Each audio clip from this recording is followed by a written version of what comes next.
Amén, amén. Pues hoy, mis amados hermanos, regresamos a nuestro pasaje en Juan capítulo 6, versículo 1 al 15. Y creo que se me olvidó el clicker, hermano José, si él me lo puede traer, por favor.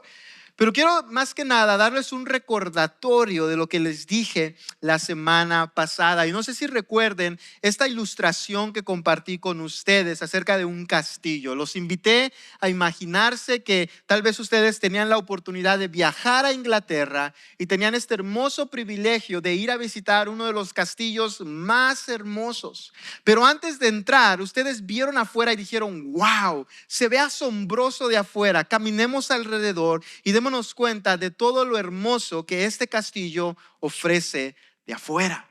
La semana pasada es precisamente lo que hicimos con nuestro pasaje. No que lo sacamos fuera de contexto, sino que prestamos atención a todo lo que estaba sucediendo alrededor, en contorno a este hermoso milagro. Específicamente prestamos atención a la situación de los discípulos. No sé si recuerden que dijimos que ellos estaban cansados, en luto y con hambre, y en medio de todo esto el Señor los llama a continuar sirviendo. Recibimos este contexto hermoso de darnos cuenta que todo seguidor de Jesucristo, aún en medio de la prueba, aún en medio de la aflicción, somos llamados a servir a Dios. No porque Él no tenga cuidado de nuestras necesidades, sino porque Él sabe en el tiempo en el cual nos proveerá. Y si bien recuerdan, terminábamos la semana pasada en este momento glorioso en el cual tal vez los apóstoles estaban ya cansados, sudados, tal vez a punto de desmayarse, ya que no habían comido no sé en cuántos días, y en ese momento Jesús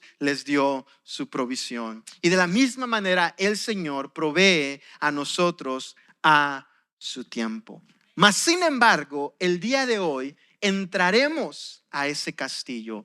Veremos no solo el contexto, el contorno de este pasaje, sino analizaremos el centro, el epicentro de este milagro que nuestro Señor Jesucristo hizo. ¿Y cuál es el epicentro de este milagro? Número uno, que Él es Jesús, el Hijo de Dios. Y número dos, que cuando una persona se acerca a Él, se debe acercar a Él por quien es Él y no simplemente por lo material que uno puede obtener en Él. Así que habiendo dicho eso, mis amados hermanos, les voy a invitar que si usted puede, vaya a sus Biblias, y si no, lo tendremos aquí en la pantalla, a Juan capítulo 6, versículo 1 al versículo 15. Le voy a invitar se ponga de pie. Estaré leyendo de la Nueva Biblia de las Américas, y la palabra del Señor dice así. Versículo 1. Después de esto, Jesús se fue al otro lado del mar de Galilea, el de Tiberias, y una gran multitud lo seguía, pues veían las señales que realizaba en los enfermos. Entonces Jesús subió al monte y se sentó allí con sus discípulos.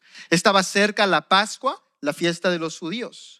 Cuando Jesús alzó los ojos y vio que una gran multitud venía hacia él, dijo a Felipe: ¿dónde compraremos pan para que coman estos? Pero decía esto para probarlo, porque él sabía lo que iba a hacer. Felipe le respondió: 200 denarios de pan no les bastarán para que cada uno reciba un pedazo. Uno de sus discípulos, Andrés, hermano de Simón Pedro, dijo a Jesús: aquí hay un muchacho que tiene 5 panes de cebada y 2 pescados, pero ¿qué es esto para tantos? Hagan que la gente se siente, dijo Jesús. Y había mucha hierba en aquel lugar, así que se sentaron. El número de los hombres era de unos 5,000. Entonces Jesús tomó los panes y, habiendo dado gracias, los repartió a los que estaban sentados, y lo mismo hizo con los pescados, dándoles todo lo que querían. Cuando se saciaron, dijo a sus discípulos: recojan los pedazos que sobran para que no se pierda nada. Ellos los recogieron y llenaron 12 cestas con los pedazos de los 5 panes de cebada que sobraron a los que habían comido. La gente entonces, al ver la señal que Jesús había hecho, decían: verdaderamente este es el profeta que había de venir al mundo.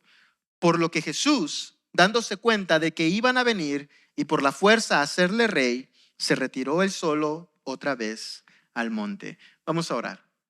Te damos gracias, Dios, por la oportunidad que nos das de una vez más venir a tu palabra, este hermoso evangelio, el cual basado en Juan 20:31 tiene como propósito, Señor, que nosotros por medio de estas hermosas señales que tú hiciste, podamos venir a ti, creer en ti, en el Hijo de Dios, y por medio de esa fe, Padre, podamos tener vida eterna. Es mi oración, Señor, que por medio de este hermoso milagro que presenciaremos por medio de las letras de tu palabra, que tú también cumplas ese propósito en cada uno de nosotros. Si hay alguien aquí, Señor, que no cree, yo te pido que por medio de esta palabra pueda creer en ti conforme a tu voluntad, Padre. Pero también te pido, Señor, por todos aquellos que tal vez se acercan como esta multitud se acercó, no por quién eras tú, Señor Jesús, sino por lo que tú podías hacer. Yo te pido que si hay personas aquí que se acercan por esa razón a ti, Padre,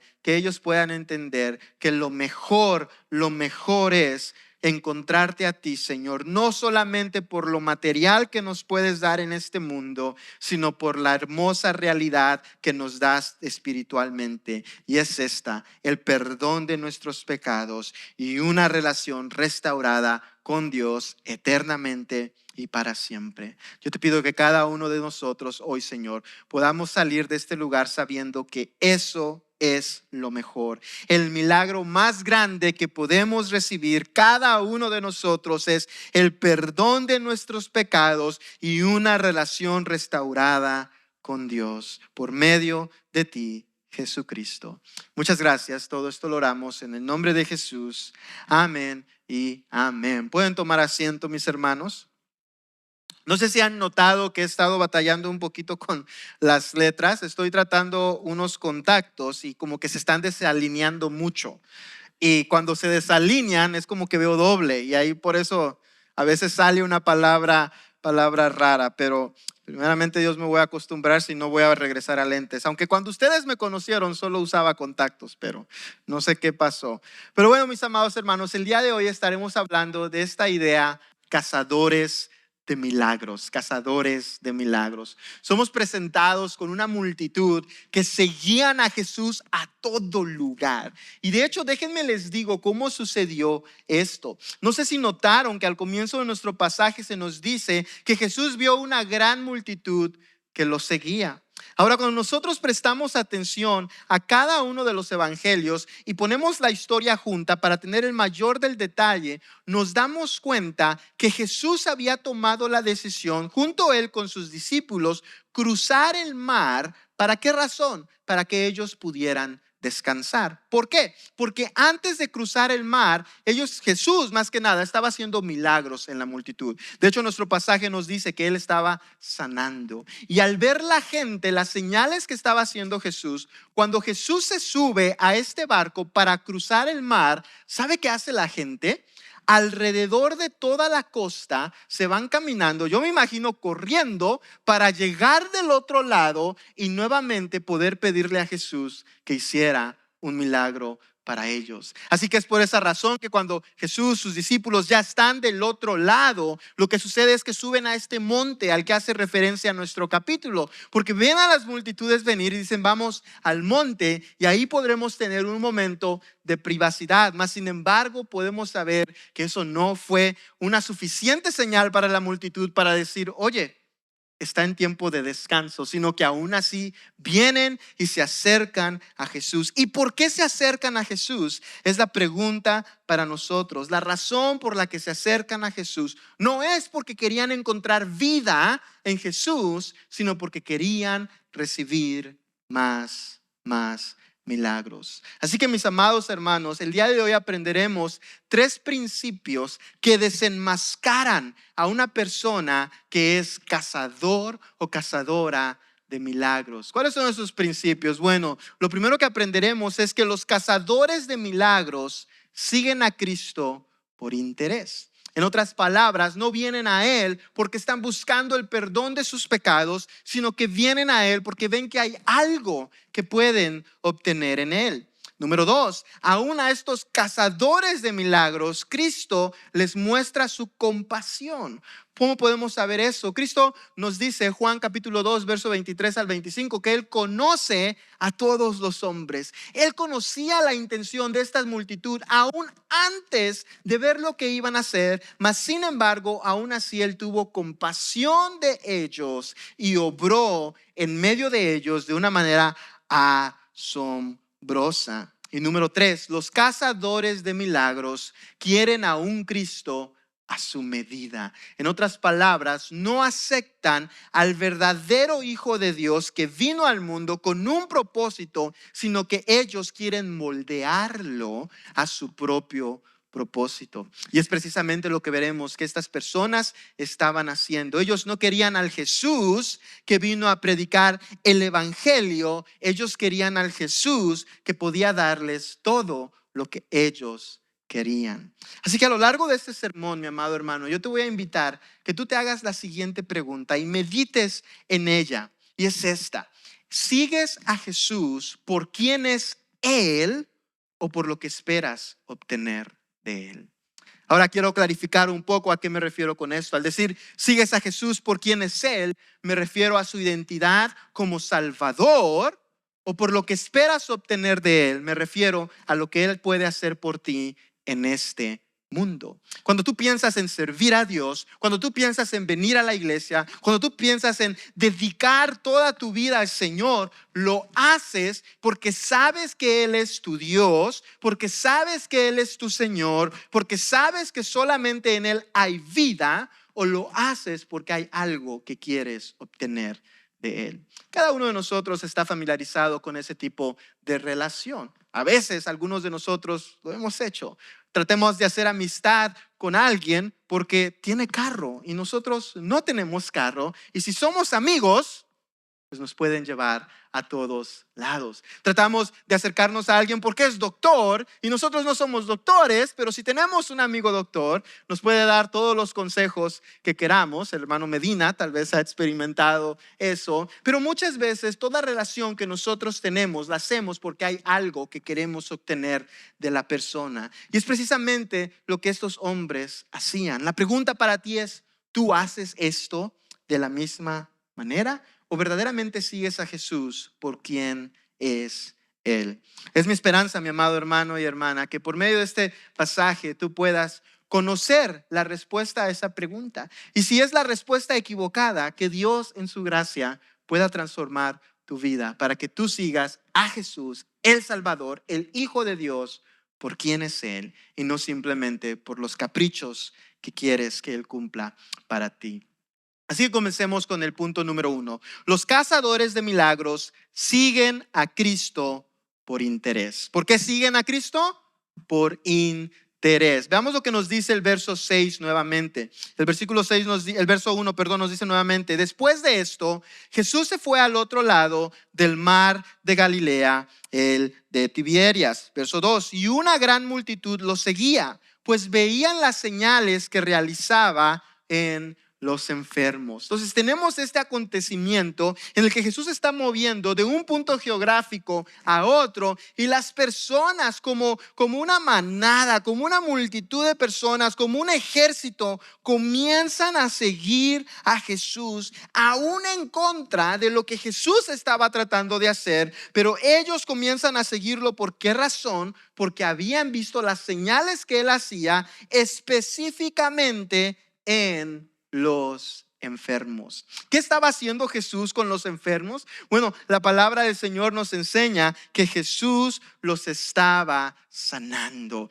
Y a las personas ver que Jesús los estaban sanando, lo primero que se imaginaron es, bueno, pues llevemos a todos nuestros enfermos para que Él pueda sanarlos. De hecho, en la Biblia encontramos situaciones que son extremadamente interesantes. ¿Se acuerdan de esas personas que bajaron a este hombre enfermo por medio del techo? Y las personas hacían sin imaginarse cualquier tipo de cosa para poder tratar de estar cerca de Cristo. Pero ¿qué decía Cristo usualmente cuando Él perdonaba a alguien, cuando Él sanaba a alguien, o aún antes de sanar a alguien? tus pecados te son perdonados. ¿Por qué razón? Porque el perdón de pecados era más importante que la sanación física de la persona. Mas tristemente estas personas no lograban identificar esto. El propósito de los milagros de Cristo, mi amado hermano y hermana, era que las personas pudieran darse cuenta que en Cristo podían encontrar ellos salvación. De hecho, la palabra que encontramos nosotros en el lenguaje original para señal hace referencia a una marca distintiva que apunta a algo más de sí mismo. En otras palabras, una señal no era algo que se hacía con un fin, de decir, ve la señal y maravíllate. El propósito de la señal era que las personas vieran al autor de la señal. ¿Cómo funciona esto? Es de la misma manera cuando tú y yo vamos manejando y vemos la salida en la que tenemos que salirnos, ¿y qué hacemos? La vemos y nos salimos. En otras palabras, vamos hacia el lugar al que nos dirige. Ese es el propósito de los milagros en la Biblia. El propósito era que las personas al ver el milagro pudieran ver a quién ese milagro apuntaba. Mas sin embargo, tristemente estas personas, en vez de ver a quien el milagro apuntaba, ellos se quedaban obsesionados con el milagro y querían más milagros, más y más y más y más milagros, cuando el propósito de ellos es que ellos pudieran por medio de esos milagros ver a Jesucristo. De hecho, el propósito por el Juan nos dice estos milagros a nosotros es por la misma razón, para que tú y yo, al ver y conocer estos milagros que Cristo Jesús hizo, podamos venir a Él y tener fe en Él, y por medio de esa fe podamos tener vida eterna. Juan nos dice esto en Juan capítulo 20, verso 30 al 31. Él dice, y muchas otras señales hizo también Jesús en presencia de sus discípulos, que no están escritas en este libro, pero estas se han escrito para que ustedes crean que Jesús es el Cristo, el Hijo de Dios, y para que al creer tengan vida en su nombre. ¿Por qué razón se nos dicen todas estas señales que Jesús hizo? Para que podamos, ¿qué? Tener vida en su nombre. No para que podamos también estar deseando, hoy Señor, ese pedazo de pollo que tengo en mi refrigerador, multiplícalo por el resto de mi vida para que yo no tenga que trabajar. Oh Señor, este dinero que tengo en mi cuenta de banco, multiplícalo por el resto de mi vida para que yo tampoco tenga que trabajar. Ese no es el punto de los milagros. Juan no nos presentó estos milagros para que nosotros pongamos una lista y digamos, oh, esto es lo que Jesús puede hacer por mí. Me puede sanar, me puede dar comida, me puede dar sandalias, puede hacer todo este tipo de cosas. No. El propósito de los milagros es que tú y yo veamos a Cristo Jesús como el Hijo de Dios. Versículo 3 continúa diciéndonos, entonces Jesús subió al monte y se sentó allí con sus discípulos. Estaba cerca la Pascua, la fiesta de los judíos. Entonces vienen todas estas multitudes, quieren que Jesús haga algo por ellos. Jesús sube arriba y Juan nos da un detalle muy interesante, que estaba cerca la Pascua de los judíos. ¿Por qué es que nos dice esto Juan? Bueno, porque nos ayuda a entender un poco por qué es que había tantas personas siguiendo a Jesús. ¿Qué es algo que sucedía en el tiempo de la Pascua? Bueno, personas, judíos específicamente, viajaban de todo el imperio romano y aún fuera del imperio romano, ¿a dónde? A Jerusalén. ¿Para qué? Para celebrar la Pascua. Así que es muy posible que en medio de toda esta multitud había nativos, judíos nativos de esa región de Judea, pero también había personas que estaban simplemente de paso en peregrinación para poder celebrar la Pascua. Y al ellos llegar ahí, ven estos milagros que Jesús está haciendo y ellos dicen, wow, haz algo también para mí.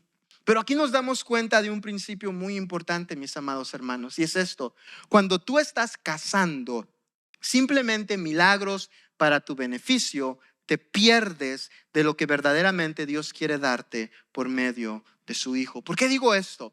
Estos hombres, ¿por qué razón estaban viajando a Jerusalén? Para la Pascua. ¿Y qué es lo que celebraba la Pascua? Que Dios los había librado ¿de dónde?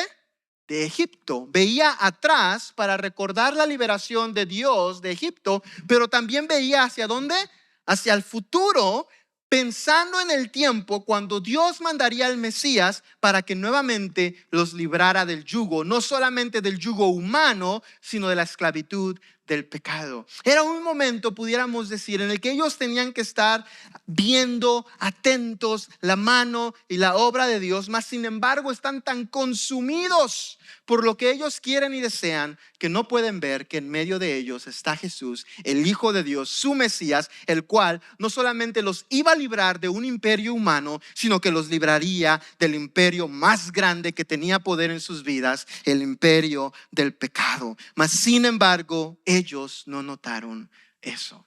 Quiero que entendamos que hasta este punto Jesús ya en varias ocasiones había hablado acerca de su misión, el propósito por el cual había venido.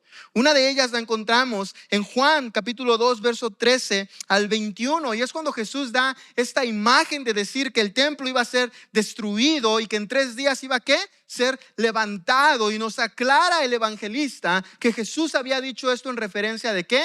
De él mismo, que iba a morir e iba a resucitar. Mas sin embargo, ahí mismo en Juan 2:23 nos damos cuenta que los hombres no estaban prestando atención a la enseñanza de Jesús, sino al milagro de Jesús. Veieron las señales que él hacía y por esa razón lo seguían. Aún en esta ocasión, en este milagro que tenemos delante de nosotros, en el verso 51, Jesús dará que Él es el pan que vino a este mundo para dar vida por medio de su carne. En otras palabras, Jesús, aún en medio de este contexto, también habla acerca de su sacrificio, pero la gente no lo ve. ¿Y por qué la gente no lo ve? Porque están obsesionados con el milagro que quieren para su vida. Oh, mi amado hermano, muchas veces eso nos sucede a nosotros. ¿Sabes cómo? Venimos a la iglesia. Venimos a escuchar una predicación a un hombre hablando que tal vez te aburra o no te aburra. Y la razón que lo haces es porque hay algo que quieres obtener. Tal vez estás pasando por un problema financiero. Y dices, si yo busco de Dios en este momento, yo sé que Dios puede resolver mi problema financiero. Déjame te digo algo, tienes la razón. Dios lo puede resolver. Para Él no hay nada imposible. Tal vez tú vienes a este lugar en esta mañana porque tú dices, si yo vengo a Cristo, si yo voy a la iglesia y busco de Dios, a lo mejor esta enfermedad por la que estoy pasando yo o un ser querido, Dios la puede sanar. Y déjame decirte, sí, Dios la puede sanar. Pero eso no es lo más grande que Dios puede hacer por ti. Lo más asombroso que Dios puede hacer por cada uno de nosotros es lavarnos de nuestro pecado, perdonarnos de nuestra maldad, hacernos hijos de Dios. Y eso, mi hermano y mi hermana, mi amigo y mi amigo, es lo que tú deberías de estar buscando en este lugar, porque es lo mejor que tú puedes recibir de Dios. Mas sin embargo, muchas veces no logras verlo, a igual que estos hombres, porque estás obsesionado con este mundo material y lo que Dios puede hacer en este mundo, y te olvidas y te pierdes de lo más grandioso que Él puede hacer por tu vida.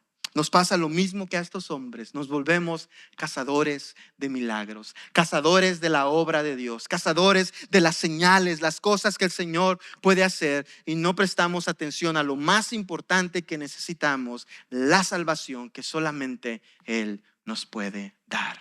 La medicina tal vez un día pueda curar el cáncer. Un trabajo que tú consigas tal vez un día pueda resolver tus deudas. Tu conocimiento que tú obtengas tal vez en una universidad un día te puede hacer una persona muy inteligente. Pero ¿sabes qué es algo que ninguna de esas cosas pueden hacer? Limpiarte de tu pecado. Eso es algo que solamente Jesucristo puede hacer, y que cada uno de nosotros debería de venir y buscar en Él. Mas sin embargo, tristemente, no lo hacemos. Así que ¿qué aprendemos aquí? Aprendemos esto: que los cazadores de milagros siguen a Cristo por interés, ven sus señales, pero no bien a quien señalan, porque no lo buscan, porque no buscan al dador, sino sus dones. Tú estás en esa posición, estás buscando los dones, mas no al dador.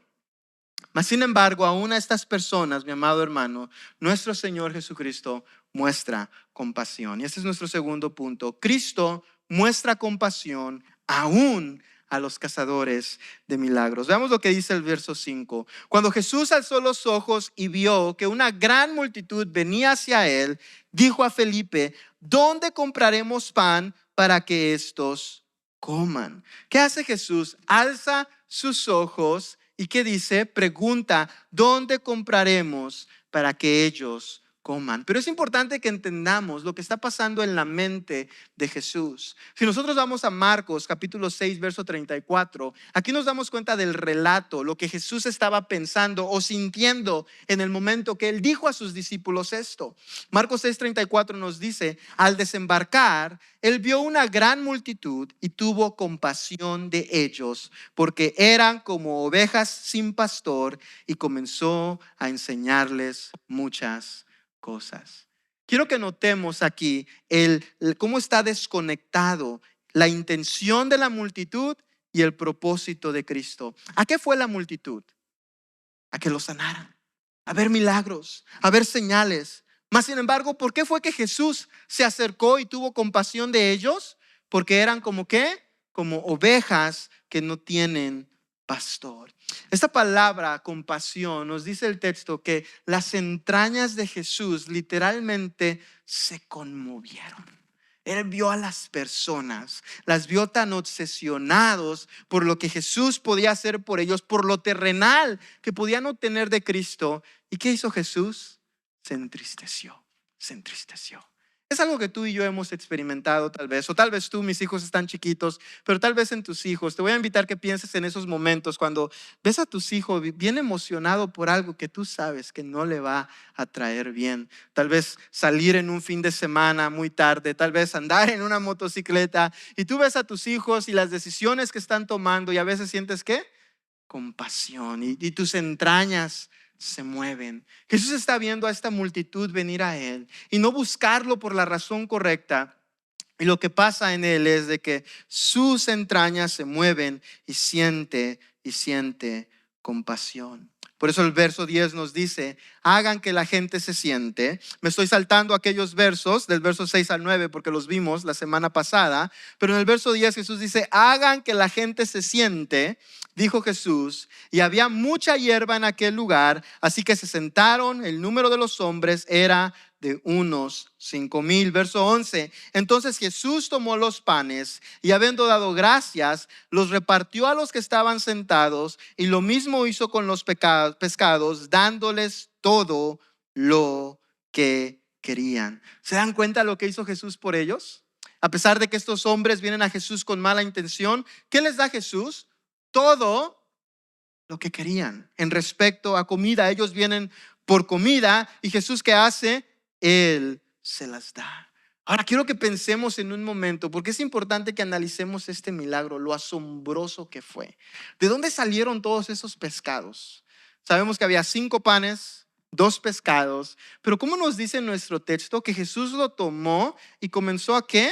Comenzó a repartirlo. En otras palabras, no es como que lo multiplicó de un solo y se hizo una montaña de pan y una montaña de pescado, sino que mientras él tomaba el pescado y daba uno, salía otro y lo daba, y lo daba, y lo daba. Y en sus manos literalmente Cristo estaba creando delante de estas personas. Ahora no sé si estaban comiendo sushi, no sé si lo estaba creando cocinado ya también, pero ¿se dan cuenta de lo glorioso que esta gente presenció?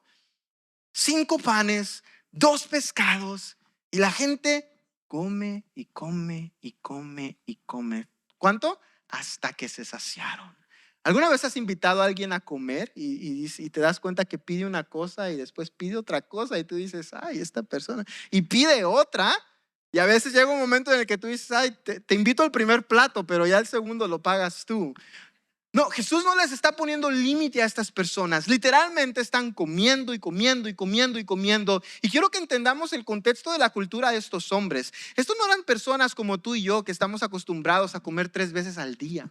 Si bien les iba, lograban comer una vez, a veces por la pobreza, a veces ni siquiera era la escasez de dinero. Tenían el dinero, pero no había pescados. Si los pescadores no lograban pescar, no había comida. Entonces ellos están aprovechándose de lo que Jesús está haciendo delante de ellos. Jesús está haciendo algo glorioso. ¿Y qué sucede? Aún después del milagro sobra. Verso 12 nos dice, cuando se saciaron, dijo a sus discípulos, recojan los pedazos que sobran para que no se pierda nada. Ellos lo recogieron y llenaron 12 cestas con los pedazos de los 5 panes de cebada que sobraron a los que habían comido. Jesús provee, hace algo increíble y aún queda más. Y si usted estuvo aquí la semana pasada, puede saber que eso que quedó era para los discípulos. Pero ¿por qué se nos dice esto? Quiero que veamos una comparación que estos hombres harán más adelante. Unos versos más abajo, lo que estos hombres van a hacer es van a comparar el milagro de Jesús con el milagro que Dios hizo por medio de Moisés cuando les proveyó el maná del cielo. Mas es importante que notemos que el milagro de Jesús es aún mayor que el milagro que sucedió en los tiempos de Moisés. Notemos el mensaje y el milagro cuando en los tiempos de Moisés. Éxodo 16:19 nos dice, y Moisés les dijo que nadie deje nada para la mañana siguiente. Pero no obedecieron a Moisés y algunos dejaron parte del maná para la mañana siguiente y crió gusanos. ¿Y qué le pasó? Se pudrió. Mas sin embargo, esta providencia que dio Dios, que dio Jesús, no solamente sobró, sino que la pudieron guardar y no se echó a perder. No se echó a perder. Esto nos muestra dos cosas de nuestro Señor Jesús. Número uno, Él es misericordioso aún por los que lo buscan por motivos impuros. Y número dos, recibir su pan no es lo mismo que recibirlo a Él.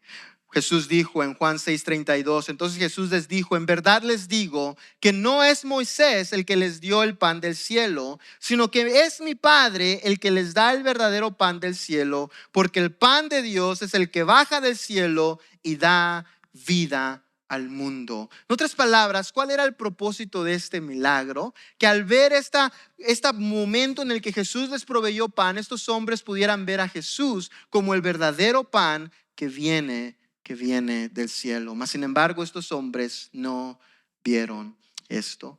¿Qué aprendemos de estos versículos? Aprendemos lo siguiente: Cristo muestra compasión aún con los cazadores de milagros, no porque sus motivos sean puros, sino porque su misericordia es abundante. Pero recibir su pan no es lo mismo que recibirlo a Él. Ahora aquí, mis amados hermanos, llegamos al corazón de todo este pasaje. Y solamente son 2 versos, el corazón de este pasaje. Y es esto. Juan 6:14 nos dice lo siguiente: la gente, entonces, al ver la señal que Jesús había hecho, decían, verdaderamente, este es el profeta que había de venir al mundo. Quiero que entendamos algo, y es muy importante que entendamos algo. Estas personas reconocieron que Jesús había sido enviado por Dios. Lo tenían claro. Desde el comienzo del Evangelio de Juan nos damos cuenta de eso con Nicodemo. Oye, ninguno puede hacer las cosas que tú haces si Dios no está con él. Estas personas lo reconocieron. Ahora, ¿a qué pasaje hacen referencia cuando ellos dicen verdaderamente este es el profeta que había de venir al mundo? Están haciendo referencia a algo que Moisés escribió en Deuteronomio 18:15. Nos dice, un profeta de en medio de ti, de tus hermanos, como yo, te levantará el Señor, tu Dios, a él oirán. Entonces, cuando ellos ven este milagro que Jesús hace, ellos dicen, wow, este es el profeta que iba a venir. Y notemos qué es lo que tratan de hacer al respecto. Por lo que Jesús, dándose cuenta que iban a venir, ¿y qué? Y por la fuerza hacerle rey, se retiró él solo otra vez al monte. ¿Qué sucede con estos hombres? Ven a Jesús, ven su milagro y dicen, nos sacamos la lotería. Nos sacamos la lotería. Quiero que notemos cómo nos dice el texto, que venían a ¿qué? A tratar de hacerlo rey, ¿cómo? Por la fuerza. ¿Alguna vez ustedes han conocido a un rey que esté como rey por la fuerza? Usualmente no sucede así, ¿verdad? Pero ¿qué es lo que querían estas personas? ¿Por qué por la fuerza? Porque en él vieron todas sus necesidades satisfechas. Nunca más tendremos que comprar pan. Nunca más tendremos que ir al médico. nunca más tendremos que trabajar. Agarremos a este hombre y hagámoslo nuestro rey para que supla todas nuestras necesidades. ¿No es así como venimos a Cristo hoy en día muchas veces? Si voy a Cristo, nunca más seré pobre. Si voy a Cristo, nunca más estaré enfermo. ¿Sabes cómo se llama eso? El evangelio de la prosperidad. En palabras bíblicas, ven y toma a Jesús por la fuerza como tu rey para que Él haga lo que tú quieras que Él haga. Esta palabra por la fuerza viene de una palabra griega que se dice harpazo y literalmente se refiere a apoderarse de algo con violencia, con violencia. En otras palabras, no iban a venir Jesús, sé nuestro rey. Iban a decir, Jesús, te vienes porque vas a ser nuestro rey. Pero ¿qué hace Jesús? Se retiró él solo otra vez al monte. ¿Cuál es el mensaje de este pasaje, hermanos? Muchas veces tú y yo venimos a Cristo con esa misma motivación. ¿Qué puedo recibir de Jesús? Pero ¿sabes qué hace lo que hace Cristo con nosotros? Hace lo mismo lo que hizo con estos hombres. ¿Qué hace? Se retira. ¿Por qué razón? Estos hombres olvidaron una parte muy importante de la profecía de Moisés. Moisés habló que un profeta iba a venir, pero ¿qué dijo Moisés? A él oirán. Mas sin embargo, estos hombres querían los milagros de Jesús, querían lo que Jesús podía ofrecerles, pero no querían escuchar a Jesús, porque ellos simplemente querían lo que era mejor para ellos. ¿Cómo estás tú hoy, mi amado hermano y hermana? ¿Cómo has venido a Cristo? ¿Cuál es tu motivación detrás de seguir a Cristo? ¿Es lo que Él te puede dar en este mundo? ¿O es verdaderamente un entendimiento de que solamente en Él encuentras vida? Solamente en Él encuentras salvación. Eso es lo que estas personas no lograron percibir. Ellos estaban obsesionados con el poder de Cristo. Ellos estaban obsesionados con todo lo que podían obtener. Mas ¿sabes cómo se ve cuando verdaderamente una persona viene a Cristo por quién es Él? Déjame te lo describo. En Lucas se nos narra la conversión de Pedro. Y a igual manera que esta multitud, ¿sabes que Pedro logró ver la poderosa mano de Jesús? Esta multitud vio cómo Jesús multiplicaba el pan y los peces. Pedro vio algo muy similar. ¿Se acuerdan que Pedro había pasado toda la noche tratando de pescar? ¿Y cuánto había pescado? Así nos pasa a veces a los hispanos, ¿verdad? Que trabajamos y tratamos de agarrar trabajo y nada nos sale. Yo recuerdo a mi papá que así, mi papá siempre ha sido comerciante y a veces él iba todo el día y regresaba a las 7 y mi mamá le preguntaba, ¿cómo te fue, Pepe? No hice nada. Así le pasa a Pedro. Él estuvo toda la noche tratando de pescar, no hizo nada. Y viene Jesús y hace un milagro increíble. Le dice, tira la red nuevamente. ¿Se acuerdan lo que pasó? La red se llenó de peces. Nos dice que hasta la barca se estaba hundiendo y tuvo que venir otra barca. ¿Para qué? Para ayudarle, porque era tanto el pescado. Pedro presenció un milagro glorioso. Y después de ese milagro Jesús le dice algo. Simón, hijo de Jonás, sígueme. ¿Se acuerdan qué hizo Pedro? Nos dice el texto de la Escritura que se inclinó al piso y dijo, apártate de mí, que soy pecador. ¿Qué es lo que entendió Pedro que esta multitud no entendió? Pedro vio el milagro, pero no se quedó obsesionado con el milagro. Él dijo, wow, este es el Hijo de Dios. En ese momento probablemente Pedro pensó en todos sus pecados, pensó en toda su maldad, pensó en todo lo horrendo que él había hecho. No le importaron los pescados. No nos dice el texto qué pasó con ellos. A lo mejor soltó la red y se le fueron. ¿Por qué razón? Porque el milagro no importa cuando logras ver quién es Cristo Jesús. El milagro no hace nada si no es Cristo Jesús el que está en tu vida. Y Pedro ve eso. Y él dice, Señor, apártate de mí. Estos hombres estaban pensando, cuando fueron alimentados, ellos están pensando, wow, nunca más vamos a tener que volver a cocinar, porque no solamente aparece pescados, nos aparece cocinados. Pedro no piensa en eso. Él dice, wow, el Hijo. ¿Y qué le dijo Jesús a Pedro? Levántate, sígueme, porque desde hoy serás pescador de hombres. ¿Y qué le dijo Jesús a esta multitud? Nada. Se fue. Se quedaron con el estómago lleno, pero con el alma podrida. Pedro se quedó sin trabajo porque ya no se hizo pescador. Y Jesús lo invitó a un trabajo que no le iban a pagar muy bien, pero se quedó con el alma enriquecida, perdonado de todos sus pecados. Y tú, mi amado hermano, ¿por qué has venido a Cristo?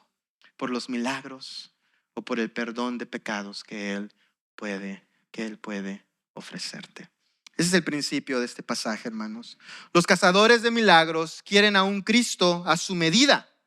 Lo coronan para usarlo, no para obedecerlo. Pero Jesús no viene a ningún hombre en los términos de ese hombre y se retira de todo aquel que lo busca para sus propios bienes.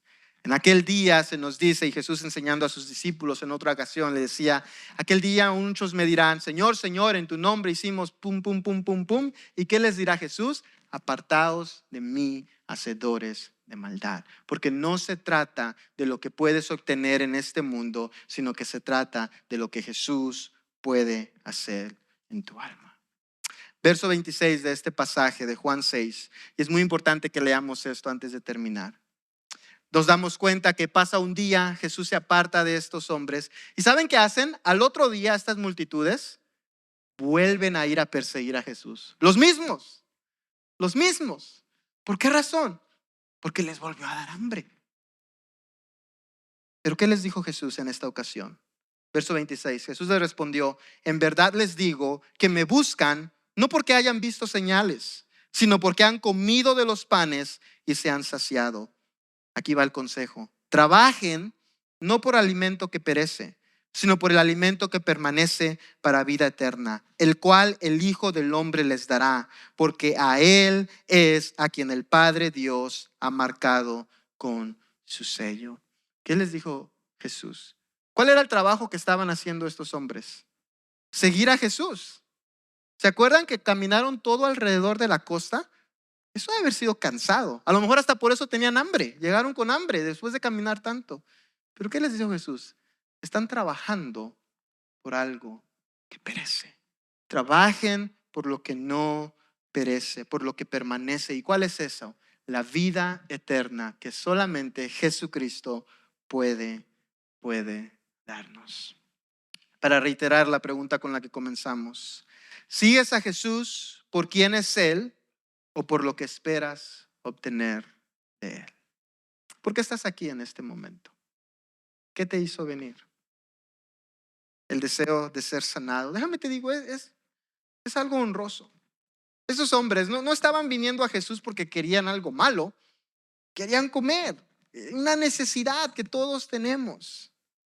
Mas sin embargo, venían a Jesús por la ventaja que podían obtener eso y no por la vida que Él pudiera darles.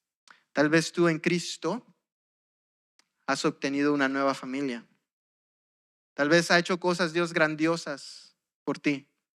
Pero si no vienes a fe en Jesucristo verdaderamente, por quién es Él y por el perdón que puede darte, estás perdiendo el tiempo. Has trabajado por cosas que perecen.